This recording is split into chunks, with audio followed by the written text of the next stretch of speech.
When you had perhaps difficult challenges and difficult times in your sailing adventures, especially with your children, can you share a story about, perhaps one of those difficult moments, and how you woke up the next morning and pulled everyone together and focused on the drive? I'd love to hear, because I'm sure there was many challenges. We had a few. And it's interesting. The things that we did to transform the businesses and the skills that we developed around that, around values, around being resourceful, were exactly the same skills that we needed to handle challenges when we were at sea. So one of the stories that I share is that we were deep in the South Pacific Ocean, 500 miles from the nearest bit of land, and we had complete power failure on the boat. Now, what does power failure on a boat mean? Let me give you a context. Remember the film Apollo 13? Mm-hmm. And you have the 3 astronauts up in the space shuttle up in space, and they had power failure. It was a little bit like that, apart from the fact that they had 3 astronauts, another 50 rocket scientists back at Cape Canaveral, and you have to sit there and figure out what you're going to do and how you're going to deal with that.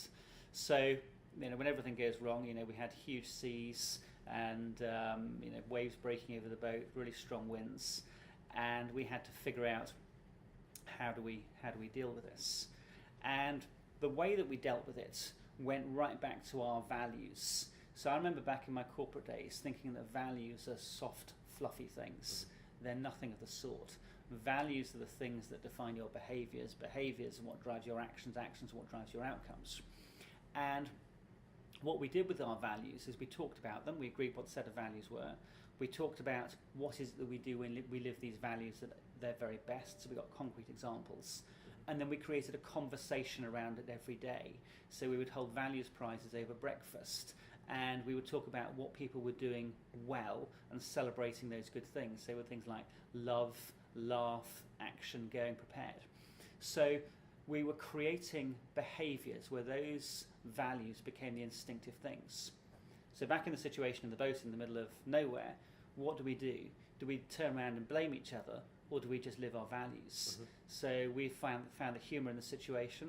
So we tell the kids that we didn't have a working toilet. We sort of introduced them to the buckets. They were lining up on deck to get a toilet in the bucket and chuck it over the side. We found the humour in the situation.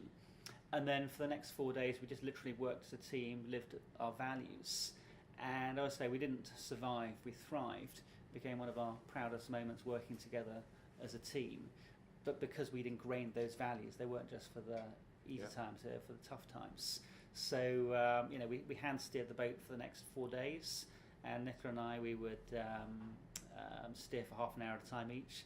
Kids would be downstairs, they'd bring us up cold beans and water up on deck and things like that. Yeah. And we worked together as a team to solve that problem. Whereas I think if I'd been back in my old corporate world, someone would have said, it's your fault, why haven't you done this, and turned to blame. But the fundamental thing was the values and embedding that.